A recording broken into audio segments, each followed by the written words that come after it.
Okay. അപ്പൊ നമുക്ക് ലൈഫിൽ എന്തെങ്കിലുമൊക്കെ ഒരു ലക്ഷ്യം നമുക്ക് വേണം എന്നുള്ളൊരു രീതിയിലാണ് നമ്മുടെ ലൈഫ് ഓരോ ദിവസവും മുന്നിലേക്ക് പൊയ്ക്കൊണ്ടിരിക്കുന്നത്. അപ്പൊ അതിനായിട്ട് പലരും യൂസ് ചെയ്യുന്നത് മോട്ടിവേഷനാണ്. മോട്ടിവേറ്റഡ് ആയിട്ട് പോസിറ്റീവ് ആയിട്ടിരിക്കുക. എന്നാലും നമ്മുടെ റിയൽ ലൈഫിലേക്ക് എത്തുമ്പോൾ ഇതിനൊക്കെ ഏറ്റവും ഇല്ലാത്തൊരു രീതിയിലാണ് വരുന്നത്. മോട്ടിവേഷൻ കാണുന്നു, പോസിറ്റീവ് ആയിട്ടിരിക്കണമെന്ന് പറയുന്നു. പക്ഷെ റിയൽ ലൈഫിലേക്ക് എത്തുമ്പോൾ അത് വേണമെങ്കിൽ റിയൽ ലൈഫും റിയൽ ലൈഫും എന്ന് വേണമെങ്കിൽ നമുക്ക് കമ്പയർ ചെയ്തെടുക്കാവുന്നതാണ്.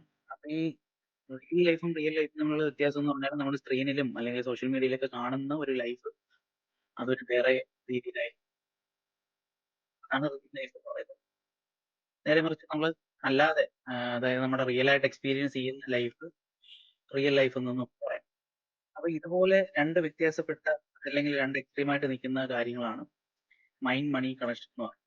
പലർക്കും മൈൻഡ് ഓക്കെ അല്ലാത്തവർക്ക് മണി നല്ല രീതിയിൽ ഉപയോഗിക്കാൻ പറ്റുന്നുണ്ടോ എന്ന് ചോദിച്ചു കഴിഞ്ഞാൽ ഇല്ല എന്നേ പറയാം. അത് എന്തുകൊണ്ടാണെന്ന് ചോദിച്ചു കഴിഞ്ഞാൽ മണി എന്ന് പറയുന്നത് ഒരു എനർജിയാണ്. മണി എന്ന് പറയുന്നത് ഒരു എനർജിയാണ്. അപ്പൊ നമ്മുടെ കയ്യിൽ ഉള്ളത് ഒരു പോസിറ്റീവ് എനർജി ആയിട്ട് മണി ആക്ട് ചെയ്യും, ഒരു നെഗറ്റീവ് എനർജി ആയിട്ടും മണി ആക്ട് ചെയ്യും. പണം രണ്ട് രീതിയിലും ആക്ട് ചെയ്യും. അപ്പൊ പോസിറ്റീവ് എനർജി ആയിട്ട് നമുക്ക് നോക്കുമ്പോൾ അതിനെ ഓപ്പർച്യൂണിറ്റീസ് ആയിട്ട് കാണാം, അല്ലെങ്കിൽ നമുക്ക് അസറ്റ് ബിൽഡിംഗ് ആയിട്ട് കാണാം, ഇപ്പൊ പ്രോഫിറ്റ് ആയിട്ട് കാണാം. ഇങ്ങനെ പല രീതിയിലും നമുക്ക് മാനിഫെസ്റ്റേഷൻ നടക്കും. നേരെ മറിച്ച് ഒരു നെഗറ്റീവ് എനർജി ആവുമ്പോൾ മണി ഒരു നെഗറ്റീവ് എനർജി ആയിട്ട് നമ്മൾ കണക്കാക്കുമ്പോൾ അവിടെ നടക്കുന്നത് എന്താന്ന് വെച്ചാൽ നമ്മൾ ഓപ്പർച്യൂണിറ്റിക്ക് പകരം പ്രോബ്ലംസ് ആയിരിക്കും കൂടുതലും ഫേസ് ചെയ്യുന്നത്. പ്രോബ്ലംസ് കാണും. പിന്നെ അതിനുശേഷം അസറ്റ് ബിൽഡിംഗ് എന്ന് പറയുമ്പോൾ നമുക്ക് നഷ്ടമായിരിക്കും. അല്ലെങ്കിൽ അസറ്റ് ബിൽഡിംഗ് അല്ലാതെ നമ്മുടെ കയ്യിൽ നിലവിലുള്ള അസറ്റ് പോകുന്ന രീതിക്ക് കടമായിരിക്കും കൂടുതലും വരുന്നത്. അല്ലാന്നുണ്ടെങ്കിൽ പ്രോഫിറ്റ് എന്ന് പറയുന്നതിന്റെ ഓപ്പോസിറ്റ് ലോസ് ആയിരിക്കും ലൈഫിൽ നമുക്ക് കൂടുതലും കാണാനും അല്ലെങ്കിൽ എക്സ്പീരിയൻസ് ചെയ്യാനും പറ്റും.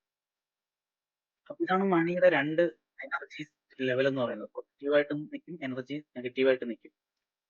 അപ്പൊ എന്ത് നെഗറ്റീവ് എനർജി കൊണ്ടാലും അതിനെ നമുക്ക് പോസിറ്റീവ് ആക്കി എടുക്കാനായിട്ട് എന്തൊക്കെ ചെയ്യാൻ പറ്റും, അങ്ങനെ നമുക്ക് ഒരു നെഗറ്റീവിനെ പോസിറ്റീവ് ആക്കി എടുക്കാനായിട്ട് പറ്റും.